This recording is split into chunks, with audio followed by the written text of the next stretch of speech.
Assalamualaikum warahmatullahi wabarakatuh. Halo adik-adik, apa kabarnya adik-adik semuanya? Semoga kalian selalu dalam keadaan baik, sehat, dan siap untuk belajar ya.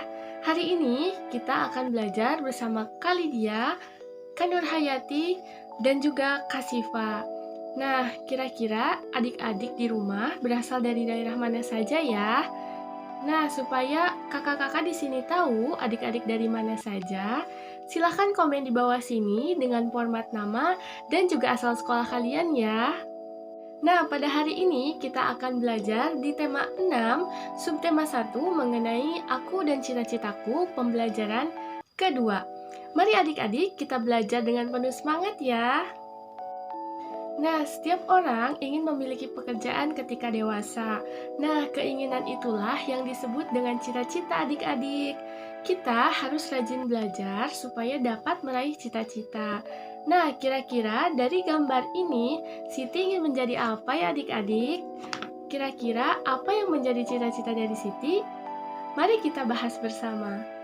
Nah, ini adalah keadaan rumah Siti, di mana Siti bercita-cita ingin menjadi seorang peneliti tumbuhan dan juga hewan. Ia suka sekali mempelajari pengetahuan tentang tumbuhan dan juga hewan. Banyak buku tentang hewan dan juga tumbuhan yang ia baca. Nah, pengetahuan itu digunakan Siti sebagai bekal untuk merawat hewan peliharaannya dan juga tumbuhan yang ditanamnya. Siti memelihara beberapa ekor kelinci di rumahnya. Kelinci-kelinci itu bermain bebas di belakang rumah Siti. Ada beberapa pohon tumbuh di halaman belakangnya. Pohon-pohon yang rindang menjadikan udara menjadi sejuk. Siti senang sekali menghabiskan waktunya di sana untuk menyiram tanaman dan juga memberi makan kelincinya. Nah, ternyata Siti ingin menjadi peneliti adik-adik, peneliti tentang tumbuhan dan juga hewan. Sejak kecil, Siti sudah rajin membaca buku tentang hewan dan juga tumbuhan. Nah, adik-adik, kalau kalian memiliki cita-cita, kalian harus belajar dari sekarang supaya dapat meraih cita-cita kalian ya. Nah, sekarang coba sebutkan jenis hewan apa saja yang ada di belakang rumah Siti. Apakah adik-adik melihat kupu-kupu yang hinggap pada bunga yang sedang mekar? Nah, kamu tentunya ingat sebuah lagu tentang kupu-kupu ya adik-adik? Ada lagu kupu-kupu yang lucu ciptaan dari Ibu Sud. Coba kita simak bersama-sama ya adik-adik.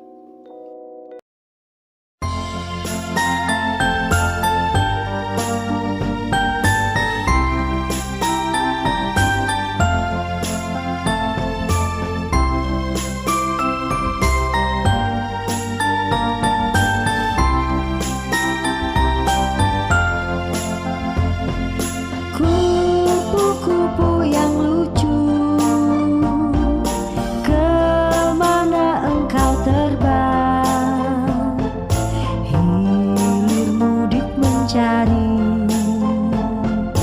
bunga-bunga yang kembang, berayun-ayun pada tangkai yang lemah. Tidakkah sayapmu merasa lelah? Kupu-kupu yang lucu, kemana engkau terbang? Hilir mudik mencari bunga-bunga yang kembang, berayun-ayun pada tangkai yang lemah. Tidakkah sayapmu merasa lelah?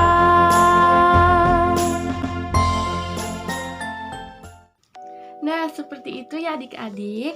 Nah, di lagu kupu-kupu yang lucu ini juga ada yang disebut dengan yang namanya tempo. Nah, tempo dari lagu kupu-kupu yang lucu ini adalah linto. Kira-kira tempo linto itu apa ya? Mari kita pelajari bersama. Nah, adik-adik, dalam lagu Kupu-Kupu yang lucu tadi, kira-kira adik-adik menyanyikannya dalam tempo yang cepat atau lambat? Ya, betul sekali. Tentunya lagu Kupu-Kupu yang lucu tadi dinyanyikan dengan tempo yang lambat ya adik-adik. Nah, kira-kira perasaan apa yang kalian rasakan setelah menyanyikan lagu Kupu-Kupu yang lucu tadi? Tentu ya, kalau lagunya itu dinyanyikan dengan cepat, otomatis lagunya akan menjadi riang gembira. Namun, kalau lagu yang dinyanyikan itu lambat, maka cenderung perasaannya mendayu-dayu atau sedih. Itu biasanya lagu-lagu yang dinyanyikan dengan tempo yang lambat ya. Nah, sekarang adik-adik, setiap hewan dan tumbuhan itu membutuhkan air. Air dapat berasal dari air hujan atau dari sumber air. Nah, adik-adik, kita bandingkan lagu Kupu-Kupu yang lucu tadi dengan lagu Tik-Tik Bunyi Hujan. Coba kita simak bersama ya.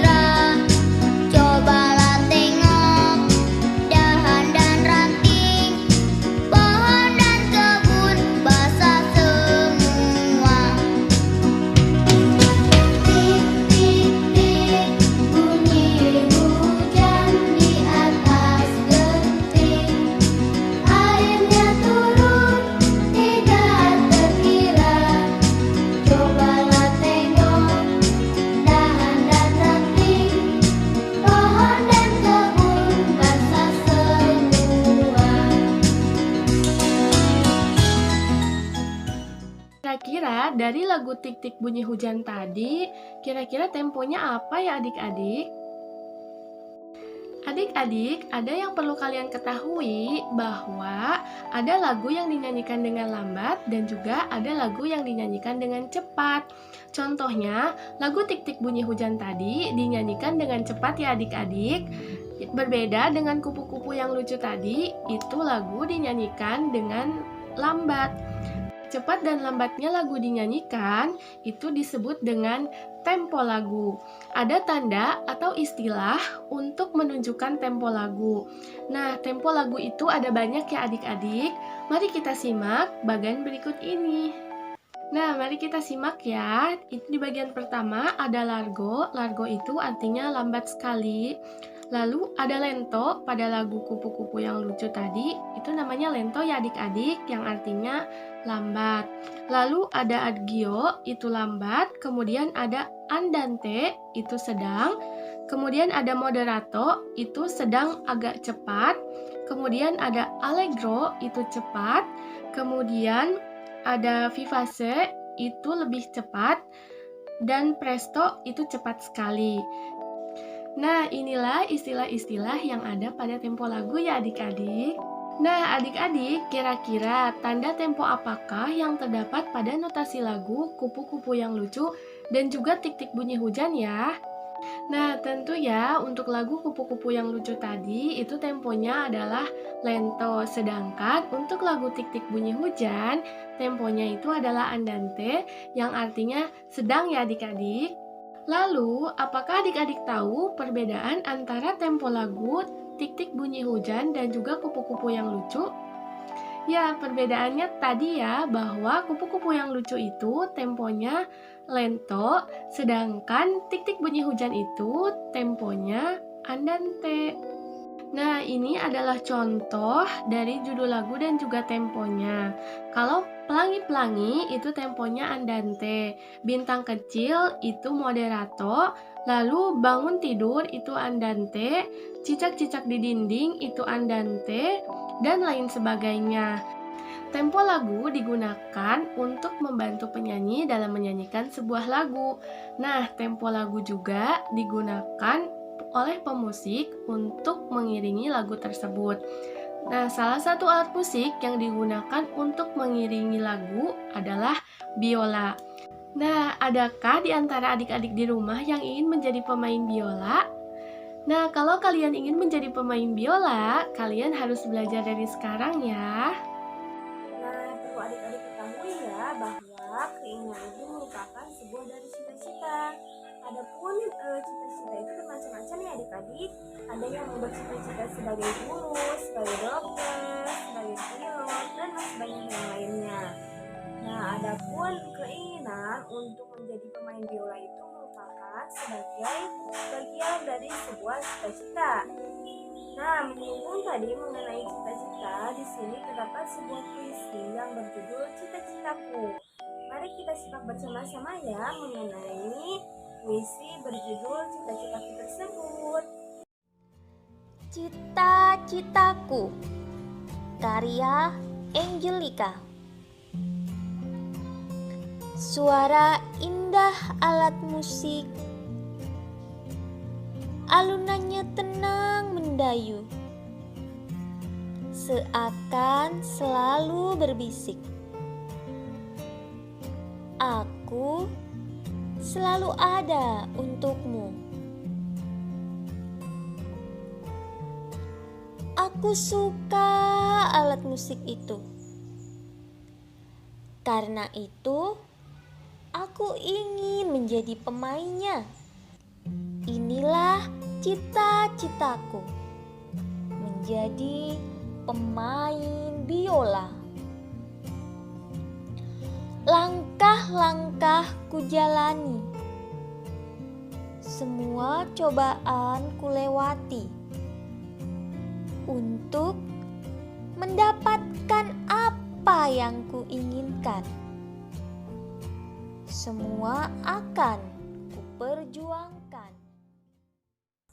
Nah, tadi merupakan sebuah contoh puisi yang berjudul Cita-Citaku, ciptaan Angelika ya adik-adik.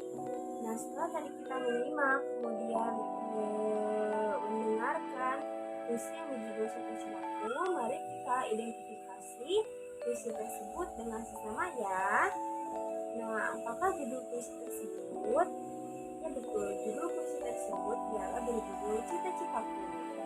Lalu, cobalah buat judul lain yang sesuai dengan isi puisi tersebut. Nah, kita bisa menggunakannya dengan judul Aku ingin menjadi pemain biola. Nah, adapun adik-adik bisa dengan menggunakan judul lain ya yang sesuai dengan isi pada puisi tersebut. Nah, kemudian berikutnya berapakah jumlah bait pada puisi tersebut? Nah, jumlah baitnya ialah terdapat 3 bait. Nah, kita sudah belajar ya tentang bait dan juga baris pada pembelajaran sebelumnya. Nah, pada pertanyaan yang terakhir ialah berapakah jumlah baris pada puisi tersebut? Ya betul, jumlah baris pada setiap baitnya ialah terdapat 4 baris. Nah, tadi kan kita sudah bersama-sama ya sudah membaca puisi dan juga mengidentifikasi dari puisi tersebut. Nah, mungkin adik-adik sudah mengetahui ya mengenai huruf vokal dan juga macam-macamnya daripada huruf vokal. Nah, huruf vokal itu terdapat 5 macam huruf yang dimana macam-macam dari hurufnya ialah terdapat huruf A, I, U, E, dan juga O. Nah, sekarang coba kita lihat kembali adik-adik mengenai puisi tadi yang berjudul Cita-Citaku. Dan lihatlah huruf vokal yang terdapat pada setiap baris akhir puisi tersebut. Nah, mari kita lihat bersama-sama ya. Pada bait pertama, baris pertama, terdapat suara indah alat musik. Nah, vokal akhir barisnya berbunyi I, karena telah tadi ketahui bahwa huruf vokal itu ialah hanya terdapat 5 huruf, yang dimana ada huruf A, I, U, E, dan juga O. Nah, adapun musik K terdapat huruf akhir, namun K tersebut bukan merupakan huruf dari vokal, melainkan huruf vokalnya ialah terdapat pada huruf I. Kemudian alunannya tenang mendayu. Nah, vokal akhir barisnya ialah berbunyi U. Kemudian seakan selalu berbisik. Nah, berbisik di sini ialah vokal akhirnya berbunyi I. Aku selalu ada untukmu. huruf vokal akhirnya ialah berbunyi U. Nah, pada bait pertama puisi di atas memiliki pola rima yang teratur, yaitu ABAB, karena di situ terlihat bunyi vokal akhirnya ialah berbunyi IU. Nah, kita lanjut ya pada bait kedua. Pada bait kedua, pada baris pertama ialah terdapat aku suka alat musik itu. Nah, vokal akhirnya ialah berbunyi U. Kemudian karena itu aku ingin menjadi pemainnya. Huruf vokal akhirnya ialah berbunyi A. Inilah cita-citaku. Huruf vokal akhirnya ialah berbunyi U. Menjadi pemain biola. Huruf vokal akhir barisnya ialah berbunyi A. Sehingga bunyi vokal pada bait kedua puisi tersebut ialah UA. Nah, dapat dilihat ya pada pola rima bait pertama dan juga kedua ialah sama yang mempunyai pola rima ABAB. Nah, kita lanjutkan pada bait ketiga ya adik-adik. Pada bait ketiga, pada baris pertama ialah langkah-langkahku jalani. Bunyi vokal akhirnya ialah berbunyi I. Semua cobaanku lewati. Bunyi vokal akhirnya ialah berbunyi huruf I. Kemudian yang ketiga, untuk mendapatkan apa yang kuinginkan. Bunyi vokal akhirnya ialah A. Semua akan kuperjuangkan. Bunyi vokal akhirnya ialah huruf A.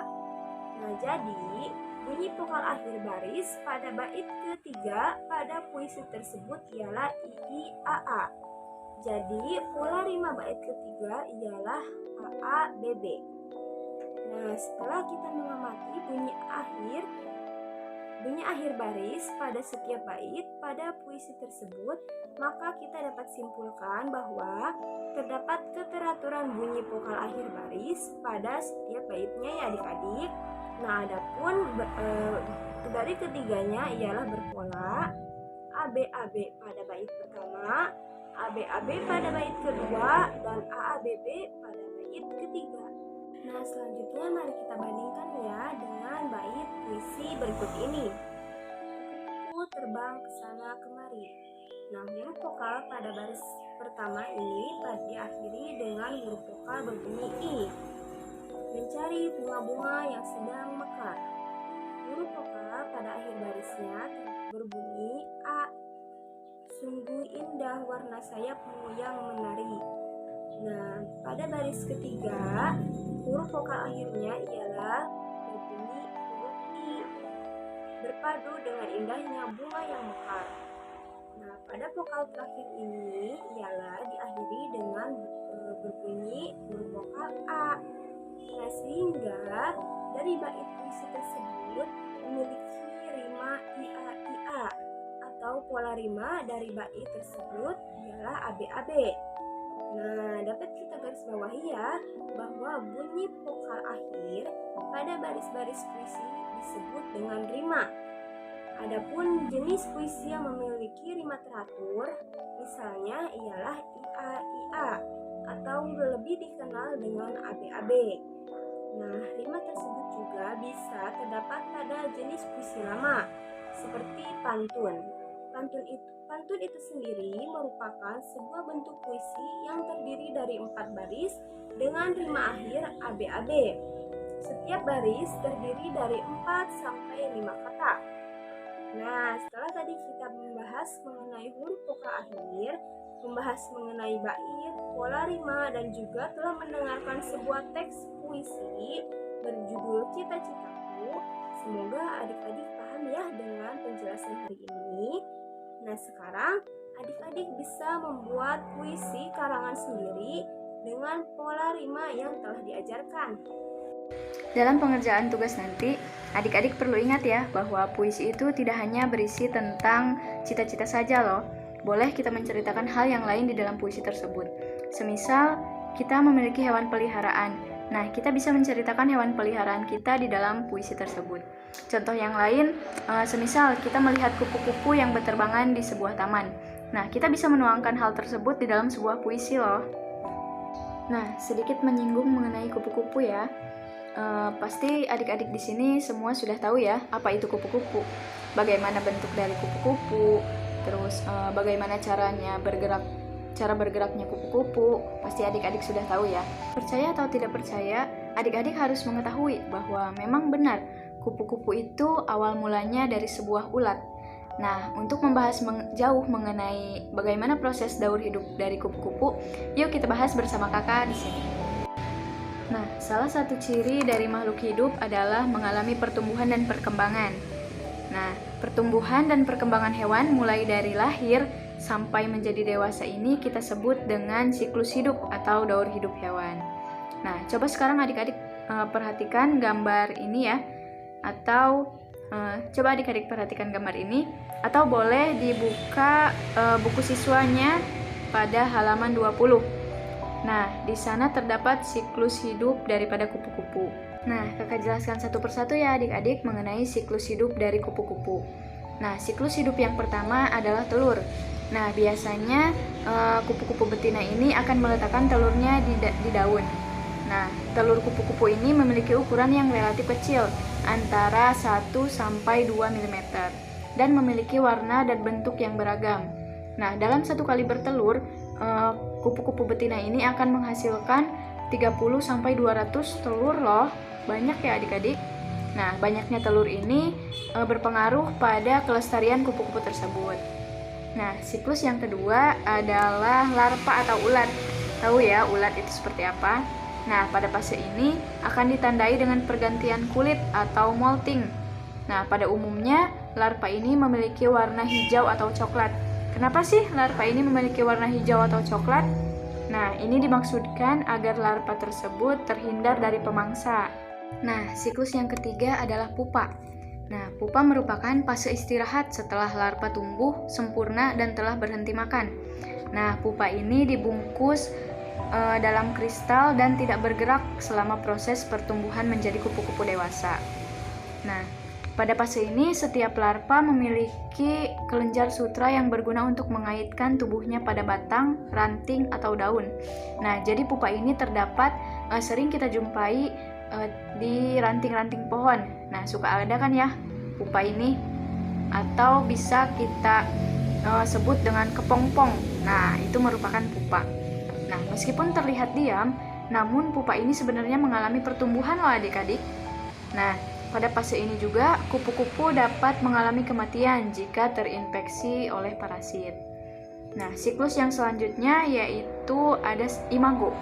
Nah, imago ini atau sering kita sebut dengan kupu-kupu dewasa. Nah, kupu-kupu dewasa akan keluar dari pupa setelah matahari terbit atau di siang hari. Kenapa begitu? Nah, hal ini bertujuan untuk proses pengeringan sayap. Nah, jadi setelah kupu-kupu keluar dari pupa, nah tentu bentuknya itu sudah sempurna ya, ada sayap, ada kaki, dan lain sebagainya. Nah, kenapa di siang hari keluarnya? Karena ini bertujuan agar proses pengeringan dari sayap kupu-kupu ini menjadi lebih cepat dan kupu-kupu bisa langsung mencari makanannya.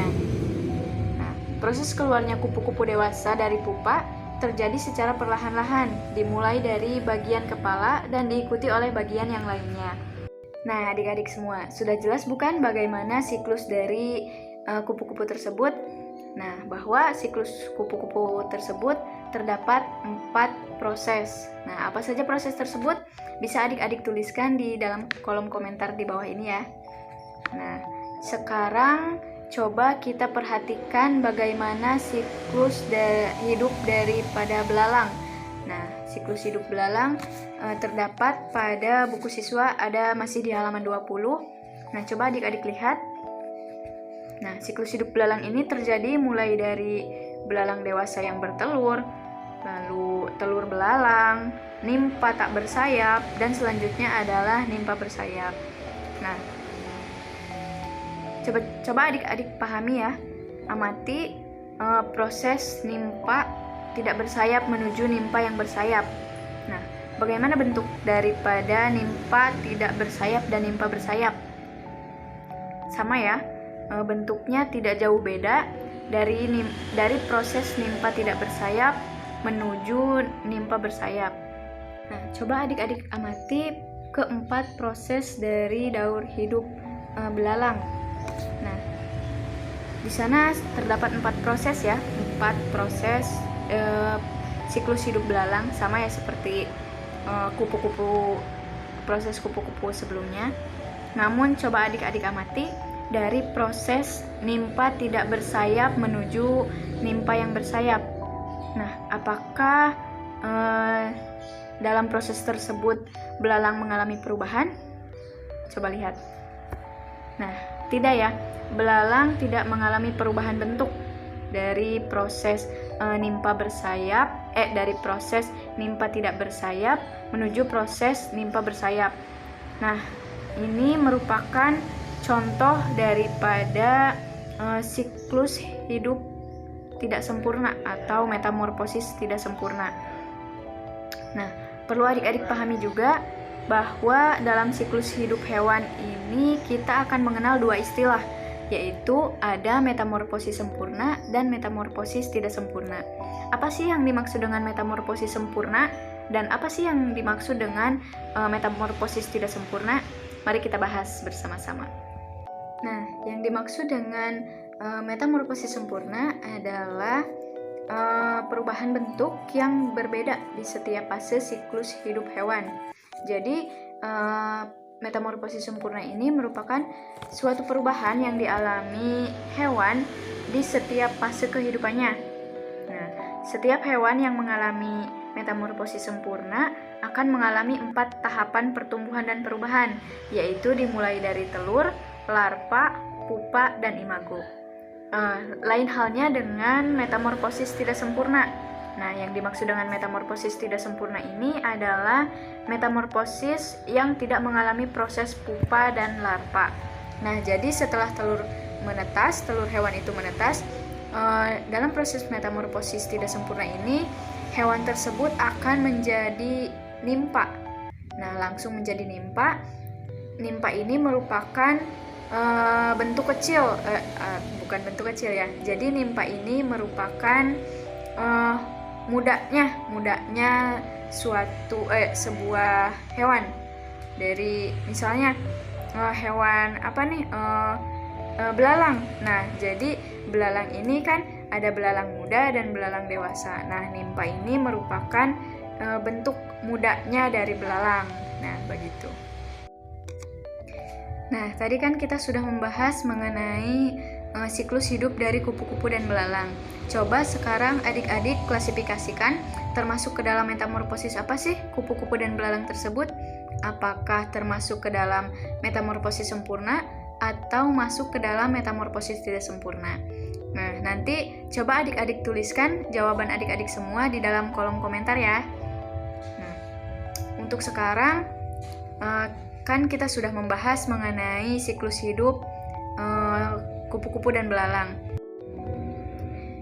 Nah, untuk sekarang kakak akan kirimkan lembar kerja yang harus adik-adik semua kerjakan ya. Nah, lembar kerja itu berisikan tentang siklus hidup dari kupu-kupu. Nah, nanti adik-adik semua tuliskan apa saja yang diperintahkan dalam lembar kerja tersebut ya. Nah, jika sudah, nanti adik-adik boleh mengirimkan tugasnya di kolom komentar di bawah ini ya. Nah, alhamdulillah ya adik-adik, kita sudah sampai di penghujung pembelajaran. Namun sebelum kakak mengakhiri pembelajaran, kakak ingin adik-adik semua menuliskan hal baru apa saja dan keterampilan apa saja yang adik-adik dapatkan setelah mengikuti pembelajaran kali ini. Nah, adik-adik semua dapat menuliskan jawabannya di dalam kolom komentar ya. Nah, sebelum pembelajaran benar-benar berakhir, kakak ingin sedikit mengulas mengenai pembelajaran pada hari ini. Nah, pembelajaran kali ini kita telah membahas mengenai lagu, mengenai notasi dan cara menyajikan lagu dengan benar dan tepat. Kita juga mempelajari mengenai tempo cepat dan tempo lambat pada lagu. Nah, setelah mempelajari tentang lagu, kita juga mempelajari mengenai puisi. Nah, puisinya itu kita mempelajari mengenai cita-cita. Nah, dalam puisi itu kita mempelajari yang namanya huruf vokal dan rima. Yang terakhir, kita juga pada hari ini telah mempelajari mengenai siklus hidup atau daur hidup hewan. Nah, di dalam siklus hidup ataupun daur hidup hewan, kita mengenal dua istilah, yaitu metamorfosis sempurna dan metamorfosis tidak sempurna. Untuk pembelajaran kali ini kakak cukupkan sekian ya. Jangan lupa untuk adik-adik semua terus mengulang materi pembelajaran kali ini supaya adik-adik dapat paham mengenai materi yang telah dijelaskan. Dan jangan lupa untuk adik-adik semua like video ini, dan yang terpenting subscribe channel kami supaya adik-adik terus mengikuti updatean terbaru video pembelajaran yang kami buat. Terima kasih, semoga dapat bermanfaat bagi adik-adik di rumah sekalian. Kakak tutup, wassalamualaikum warahmatullahi wabarakatuh.